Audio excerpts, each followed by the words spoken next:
Hi, friends. It's time to get out your book project, The Case of the Food Fight by James Preller. If you don't have it out, please push pause, grab your book, and we're going to read chapter 1 together today. So we're going to open up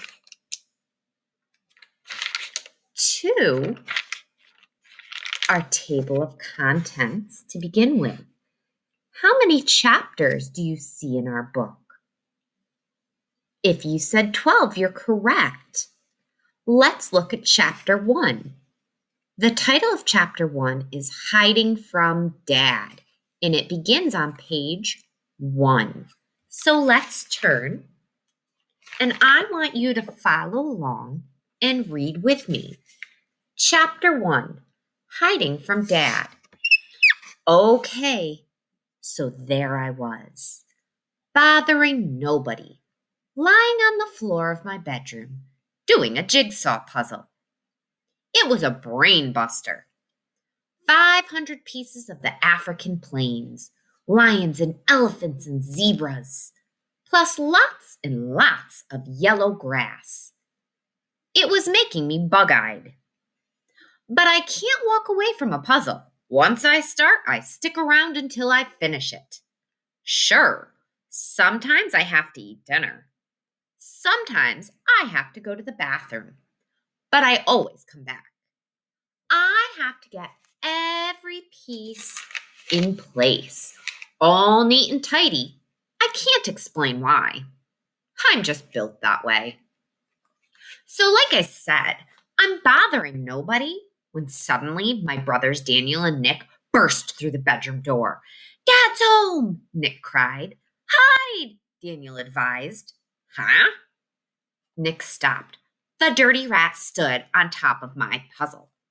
"Dad went food shopping. He'll want help carrying the bags in." Then Nick turned, sending puzzle pieces flying across the floor. "Quick, Jigsaw!" he urged. "In here!" "Now!" Daniel screamed. So I jumped into the closet with them. Nick slammed the door closed. On my nose. Ouch! It's not easy being the youngest in the family. Can you look at the picture here? Which one is Jigsaw? Which one do you think Nick is? How do you know? Which one is Daniel? How did you figure that out? Honk, honk. My father sounded the car horn in the driveway. Silence. Then a long honk. Daniel whispered, "Either there's a giant goose outside or Dad is getting angry." Nick giggled. "Shh." My father called from the front door. Boys, come help me with the bags." That was the rule in our house. When our parents came home with the groceries, we had to help haul them inside. "Shh, he's looking for us," Nick whispered. Daniel squeezed my arm. "Boys, come on out. I know you're hiding somewhere," he called. We listened in the dark. I felt like Jack and the Beanstalk, and my father was the giant. Wham! Dad threw open the bathroom door. Whoosh! He slid back the shower curtain. Stomp, stomp, crash! He banged around in different bedrooms. Fee, fi, fo, fum! "That leaves Jigsaw's room," he said aloud. Woof, woof! That was my dog, Rags. He was giving us away. Here we see the boys hiding in the closet. They compared Dad to the giant and Jack in the Beanstalk story with the fee, fi, fo, fum as he searched the house for the boys. Do you think Dad knows where the boys are hiding? Do you think Dad is angry? Why do you think that? "They aren't under the bed," he murmured. The giant was getting closer. Is there really a giant? Daniel, Nick, and I huddled together in one giant bear hug. My father said. Why are you sniffing at the closet door, Rags? And closer. Yipes, the jig was up. Aha! My father pulled open the closet door. Out we tumbled, spilling onto the floor, giggling and happy. Nice try, boys, he said. Now bring in those bags or no food for you. Usually, I'm the one who goes shopping. But she was away for a couple of days visiting Aunt Harriet. My mom buys healthy things, food that is good for us. If that sounds boring, you should try eating it. But sometimes my dad shops. He buys stuff that my mother would never touch. How do you think the boys are feeling about going and getting that food? If they know dad is buying some food that mom will never touch and mom only buys healthy food, what can we infer about the food dad buys? Yeah, we could say it's probably not the healthy type of food. It's probably more of the junk food variety. So do you think the boys want to eat that yummy, delicious junk food? I think so too. Why do you think they were hiding then? Let's read to see what happens next. Dad, you see, has a sweet tooth. A big one. Wait a minute. Dad has a sweet tooth. Is my tooth sweet? Now, what do you think that means? Didn't really mean his tooth is sweet. Yeah, it means he likes candy and cakes and things that are sugary. We might not have liked carrying the heavy bags, but we liked checking out all the tasty treats. Wow, Nick exclaimed. This cereal is totally awesome. It's mini chocolate chip cookies. That are frosted with sugar, Daniel exclaimed. And they come with rainbow-colored marshmallows. I cheered. Hey, look at this, Daniel gushed. A whole bag of Snicker bars. That stuff's expensive, my father said. So take it easy, boys. Prices are going through the roof. They're going through the roof? Is anything really going through the roof? What do you think that means when Dad says the prices are going through the roof? Are there context clues on this page that help us know? Let's look at that paragraph again. That stuff's expensive, my father said. So take it easy, boys. Prices are going through the roof.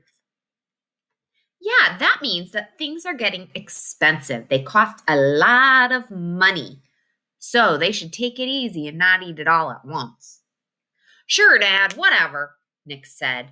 Now let's chow down on some of this junk food before Mom gets back from her trip. So in our first chapter, Hiding from Dad, we have met our characters and kind of set the scene for our story. What characters have we met so far? What have we learned about each of these characters? Let's think about that for a minute. Now, let's get out our packet, The Case of the Food Fight, our novel study. Yesterday, we worked on our first page, our before reading. Now we're going to take a look at after chapter 1, Hiding from Dad. Let's take a look at the first question, point of view. From which point of view is this story written? Well, they give us two choices here. First person or third person? Well, they said that first person means they'll use words like I, me, my. Third person, they'll use words like he, she, them, and they. Let's go back in our chapter and see which type of words they use. Let's go back to the first page. Reread that first paragraph to yourself.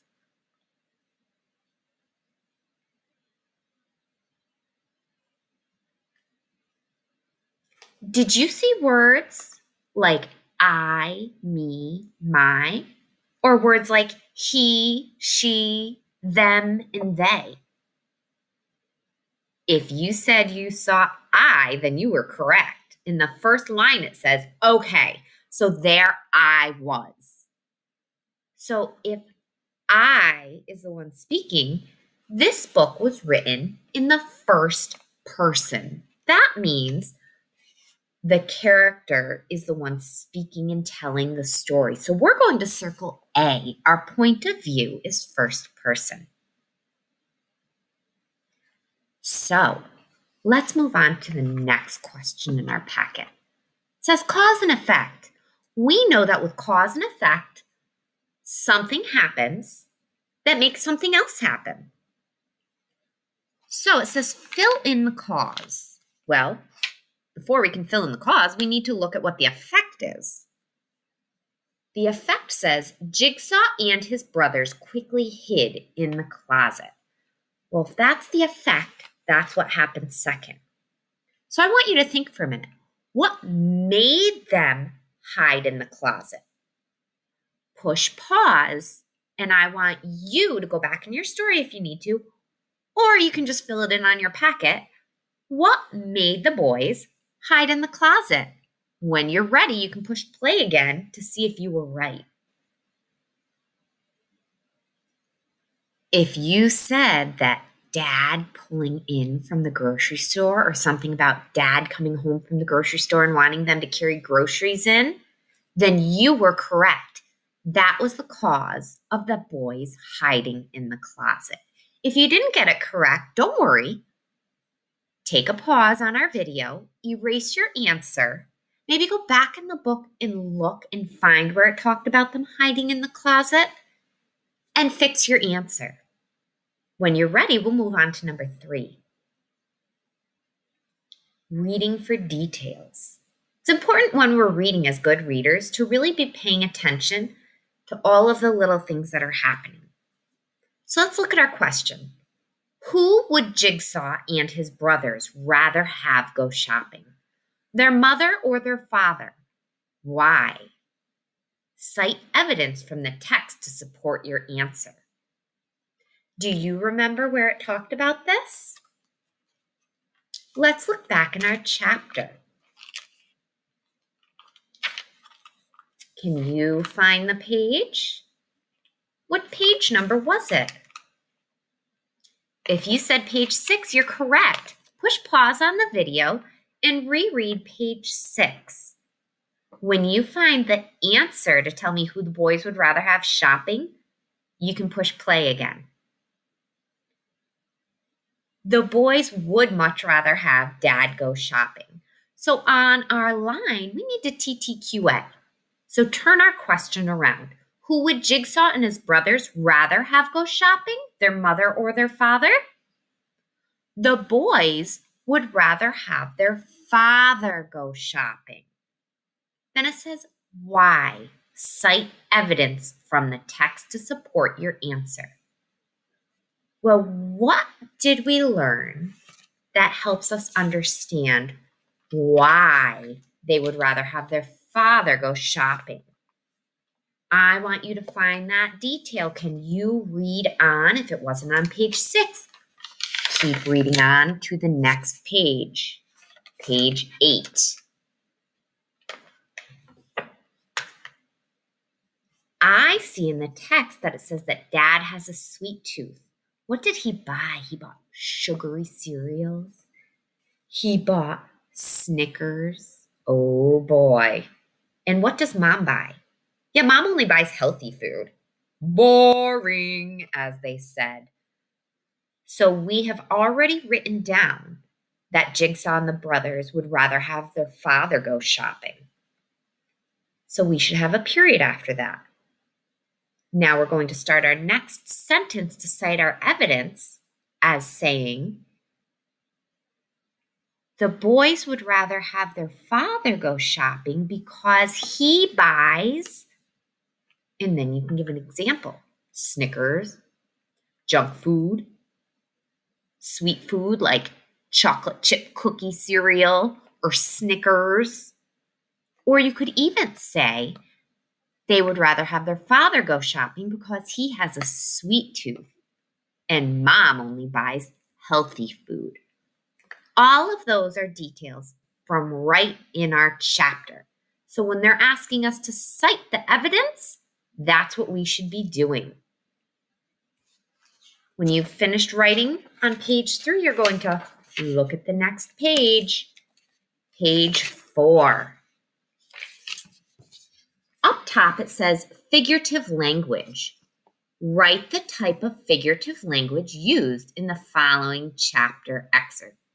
We have simile, hyperbole, personification, and onomatopoeia. I'm going to help you out with this because we've only talked about this a little bit. Honk, honk.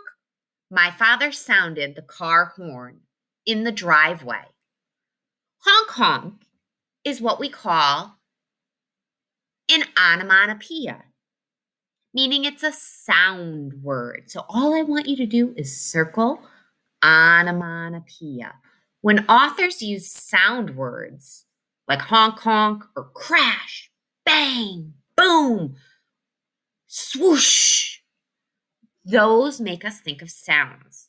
So they are called onomatopoeias. Can you say that with me? Onomatopoeia. It's kind of a fun word to say. Now, that brings us down to our next section of vocabulary. Synonyms and antonyms. Write a synonym and an antonym for the underlined word. Remember, synonym is a word that means the same. Antonym is a word that means opposite. So here we see the sentence. Either there's a giant goose outside or Dad is getting angry. So can you write a synonym, a word that is the same for giant? And then can you write an antonym, a word that is opposite of giant? Push pause while you write these down, and then when you're ready, you can push play again. The final thing I would like you to complete is your narrative elements. We've worked a lot with story elements this year. I want you to fill in the narrative elements of characters and setting for chapter 1. I want you to list the characters we've met and the setting where the story is taking place so far. When you are all finished with this, you are done for the day, and you have now completed chapter 1 with me. Thank you for your time and hard work, my friends. You do not need to submit anything to me today. I will see you tomorrow, and we'll talk more about our book project then.